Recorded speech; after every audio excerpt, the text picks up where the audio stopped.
दोस्तों सबसे पहले बात करते हैं पिछले मंडे नाइट रॉ की। कल के शो में जे ऊसो ने जिस तरीके से अपने भाई जिम्मी ऊसो के साथ बिट्रेल किया और बैटल रॉयल जीत लिया, उससे जिम्मी ऊसो बिल्कुल भी खुश नहीं है। और दूसरी तरफ अगर हम ट्राइबल चीफ रोमन रेंस की बात करें तो वो भी क्राउन ज्वेल में ब्रॉन्सन रीड से जे ऊसो की वजह से मैच हार गया था, इसलिए रोमन रेंस भी जे ऊसो से बिल्कुल हैप्पी नहीं है। दोस्तों इस साल WWE वालों ने जे ऊसो को पहले रॉयल रंबल जीतवा के एक बड़ी गलती की थी और अब दोबारा बैटल रॉयल जीतवा कर वही गलती रिपीट कर दी है। अब बात करते हैं सैटरडे नाइट मेन इवेंट की, जहां जे ऊसो का सामना होगा सीएम पंक से वर्ल्ड हैवीवेट टाइटल के लिए। अब WWE वाले जे ऊसो को चैंपियन नहीं बनाएंगे, क्योंकि पहले ही रेसलमेनिया में उन्होंने जे ऊसो को चैंपियन बनाकर एक गलत डिसीजन लिया था। इस मैच में कुछ शॉकिंग ट्विस्ट देखने को मिल सकते हैं। हो सकता है रोमन रेंस अचानक आकर जे ऊसो पर अटैक कर दे, जिससे सीएम पंक मैच जीत जाए, या फिर जिम्मी ऊसो इस मैच में हील टर्न कर दें अपने भाई जे ऊसो पर और उसी की वजह से सीएम पंक चैंपियन बन जाए। दोस्तों कुछ रिपोर्ट्स के मुताबिक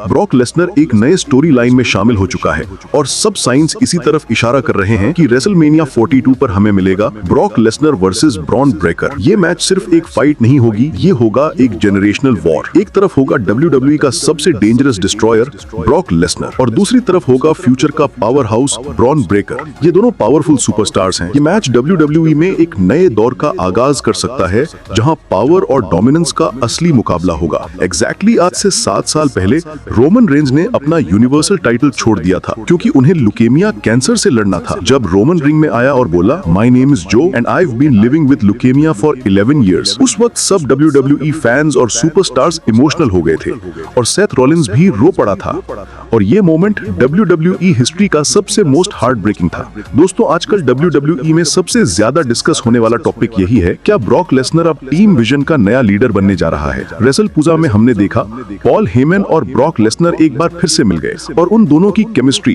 वो पावर और वो डेंजरस प्रेजेंस, सब कुछ एक अलग ही लेवल पे था। और लगता है कि अब WWE में एक नई दौर शुरू होने वाली है, जहां ब्रॉक लेसनर सब कुछ अपने हिसाब से करेगा।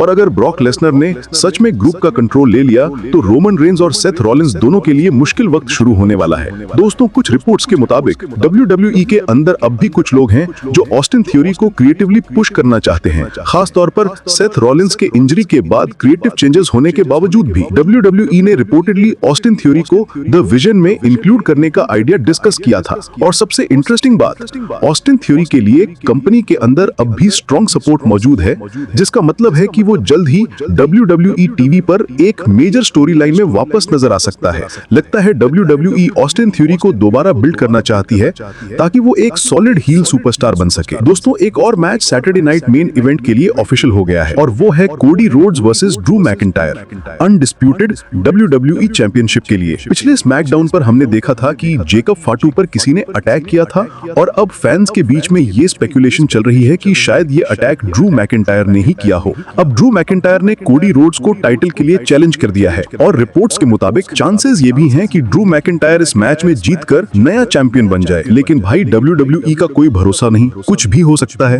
हो सकता है रैंडी ऑर्टन हील टर्न कर जाएं या फिर जेकब फाटू का धमाकेदार रिटर्न हो जाए। बाकी देखते हैं WWE किस तरफ स्टोरी को ले जाती है। और हाँ, जैसे ही बेटिंग ऑड्स आते हैं मैं आपको सबसे पहले बता दूंगा, डॉल्फ जिगलर ने ब्रॉन ब्रेकर की तारीफ करते हुए कहा कि ब्रॉन ब्रेकर अब WWE का टॉप सुपरस्टार बन सकता है। उसका मानना है कि WWE को उसे एक बड़ा मौका देना चाहिए, बिना डरे उसे मेन इवेंट में लाना चाहिए ताकि सबको पता चले वो कितना केपेबल है। दोस्तों WWE ने मनी इन द बैंक 2026 का डेट चेंज कर दिया है। पहले ये इवेंट 29 अगस्त 2026 को होना था, लेकिन अब इसकी नई डेट है 6 सितंबर 2026, मतलब एक हफ्ते बाद। मनी इन द बैंक में हर सुपरस्टार का एक ही गोल होता है, वो गोल्डन ब्रीफकेस जीतना, जिसमें होती है एक कॉन्ट्रैक्ट जो उसे किसी भी वक्त किसी भी जगह चैंपियनशिप मैच का मौका होता है। बाकी आज की वीडियो बस यहीं तक थी, मिलते हैं अगली वीडियो में। तब तक के लिए वीडियो को लाइक करना और चैनल को सब्सक्राइब करना ना भूलें।